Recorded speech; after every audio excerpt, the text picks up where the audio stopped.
There is quick slogans that are thrown out here and there, including white fragility, quote unquote, and liberals pay money to go hear her speak about it. How come liberals keep falling for these type of slogans? And how do we dismantle them quickly without a longer discussion about how it's used to attack labor and to attack workers and so on, if I'm making sense? Why do they do it? Because it's this kind of very strange dynamic. You see a lot of it in Germany with the Nazi Holocaust. Germans love to beat their chests about how guilty they feel about the Nazi Holocaust, because what they're really doing when they're beating their chest is saying, they're all Nazis, but I'm not. And it's the same thing with this woke beating their chests about racism and how guilty we are and how terrible we are.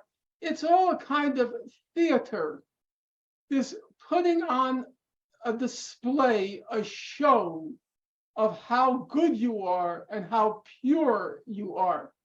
And in my book, if I can plug it, which I hope you'll forgive me for doing, I don't want to commodify ideas, but in my book, I made the comparison during World War II, when the Nazis occupied Paris. Jean-Paul Sartre, the philosopher, so-called, the philosopher Jean-Paul Sartre, he made the comment that when you walk the streets of Paris, the Jews have to wear the badge, their Judah. They have to wear that badge. It was called the Yellow Star, the Star of David. And Sartre made the point that a lot of these liberal, non-Jewish Parisians, they would, whenever they saw a Jew in the street wearing that badge, they would run over and very demonstratively hug them. And Sartre said what they were doing is they were turning Jews into objects by which the non-Jewish, as it were, hugger was saying to the world, look at me, look at how liberal I am. Well, with the younger generation, of which there are very few representatives here, I see Mr. Emmett O'Shea Hayden, who seems to be reclining very, how shall we put it, very relaxedly. The younger generation has coined the expression, which I think is a very good expression. They call it virtue signaling. It's just a theater in which you get to signal to the world how good you are without having to pay any price. Now, on the second question, I happen to believe the second question being is, how do you dispose of these freaks? I would say it's not easy. You have to go through what they've written. You have to analyze the arguments. You have to show what's going on. Some of it is fairly straightforward.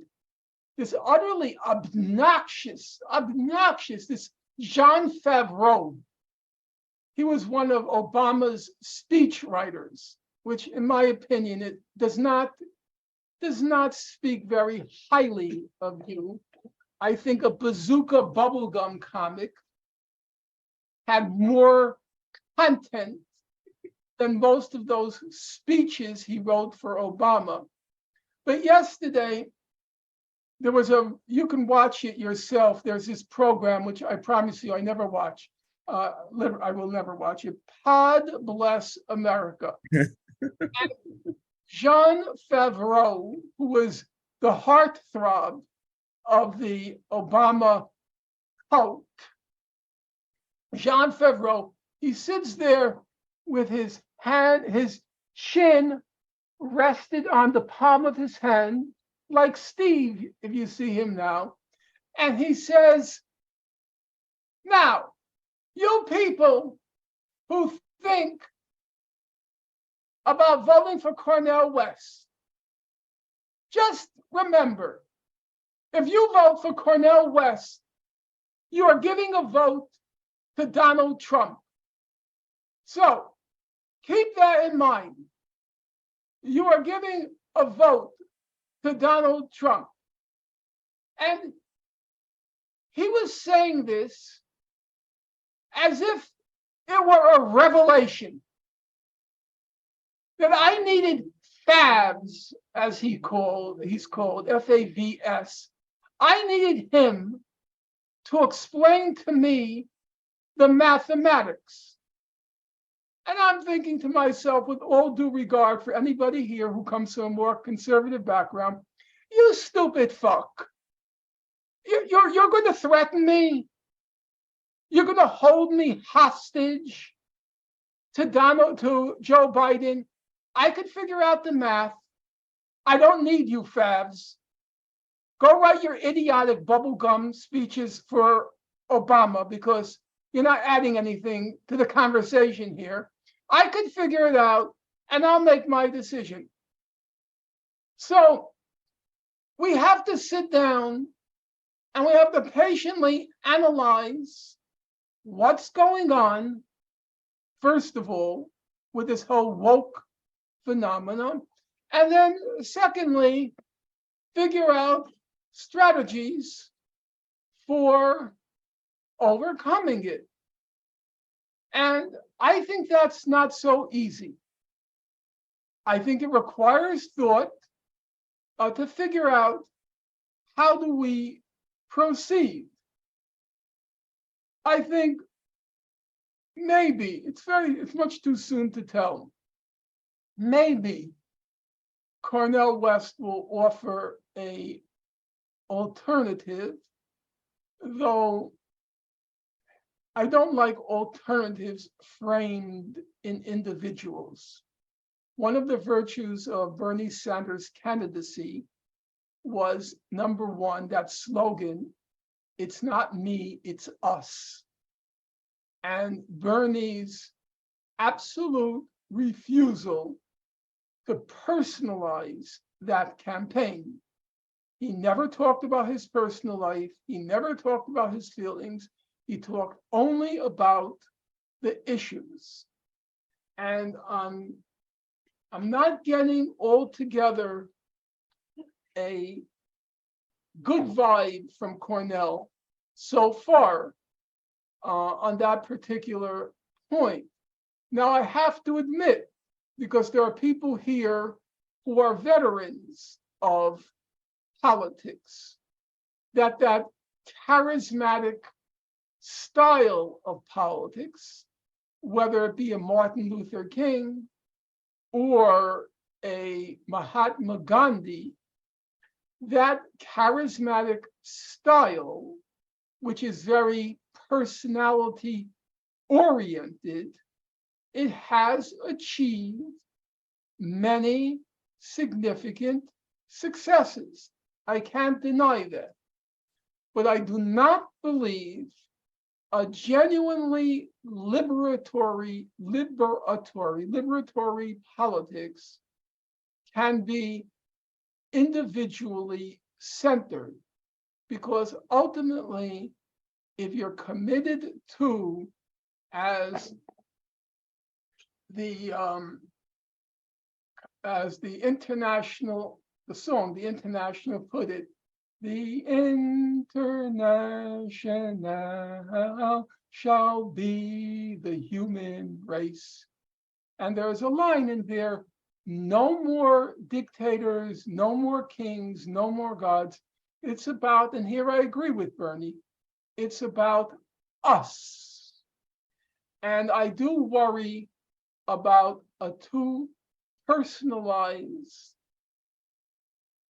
campaign, because I don't think that's what radical politics ought to be about.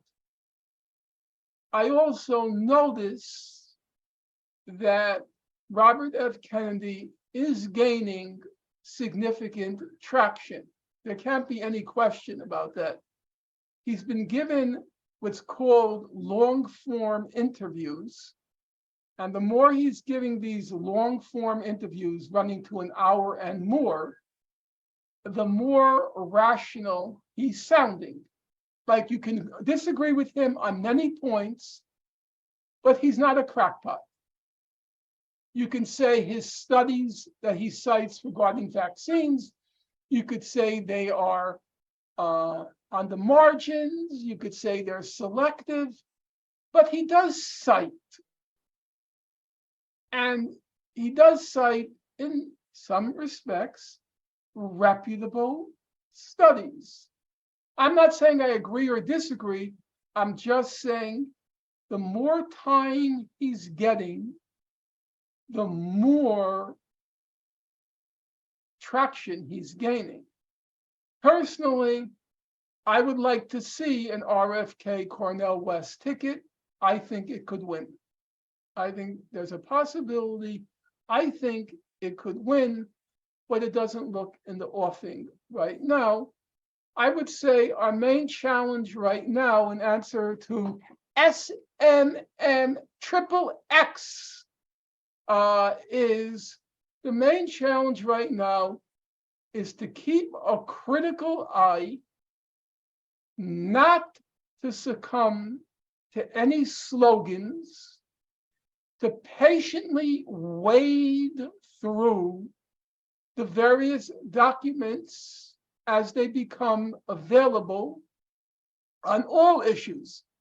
I spent 2 days solidly reading all 240 pages of the affirmative action opinion of the Supreme Court, including the main opinion by Chief Justice Roberts, the concurring opinions by Justices Thomas, Gorsuch, and Kavanaugh, and then the dissenting opinions by Sotomayor and Ketanji Brown Jackson. And I have to say, speaking frankly, I learned from all of them. I cannot say it was a waste of my time. Sometimes I think, okay, there's going to be a nuclear annihilation in Ukraine. Why am I wasting my time on these Supreme Court decisions? No, I felt I'm going to reread it. As I get off, I have to start rereading it, because when I read, just a personal thing, but I'll convey it to you. When I read, the first time I read something, I'm trying to trace out the argument. How does this argument unfold? And then the second time I read, I look to see what are the errors in the logic. I first have to know, where does the argument go? And then the second time, I try to analyze it, dissect it, parse it. So now I'm on to the second reading of the affirmative action. I mention it because I think we have to do the hard labor. We have to, not slogans, but demonstrate that, for example, wokeness is a right-wing ideology. Wokeness is a reactionary ideology. It's not just flaky. It's a very, in my opinion, it's a very destructive, and in some respects, I think it's a very sick ideology.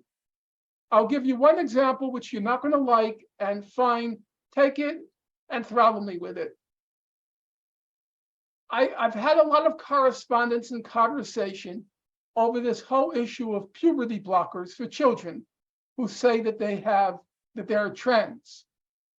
And I do not believe, A, the evidence shows yet, because there aren't long-term studies, I don't believe the evidence shows that these medications and hormonal treatments, that they are innocuous. That is to say, they can cause, we know they cause damage when it comes to things like fractures and bone breakages. We don't really know, because there are no long-term studies on the puberty blockers, so we don't know the damage that it can cause.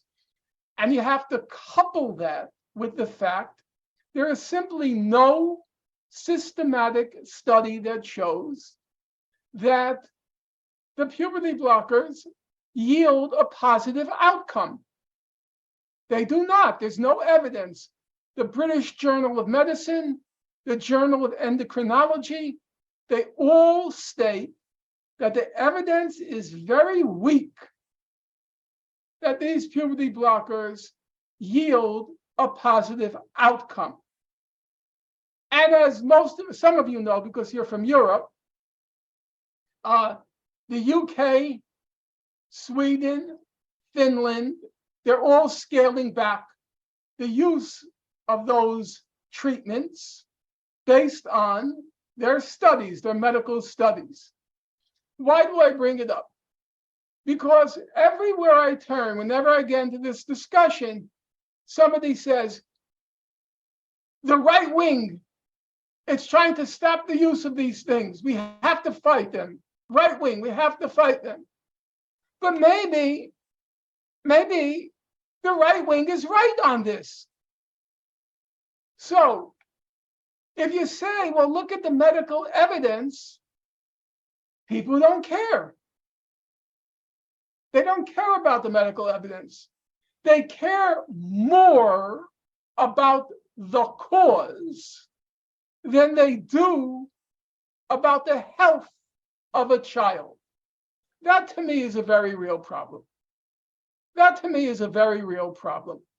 When you put the fight with the right above the health and well-being of a child, that's a problem. That's why I say we have to read, we have to study, we have to weigh both sides, and there's no, to answer SMX, whatever, SMMXXX, there's no quick solution. It's hard work. We have to study, we have to think, we have to ponder, we have to argue to figure out how to proceed. Hopefully, which is unlikely, but hopefully time will allow us that, so to speak, luxury of ferreting out truth.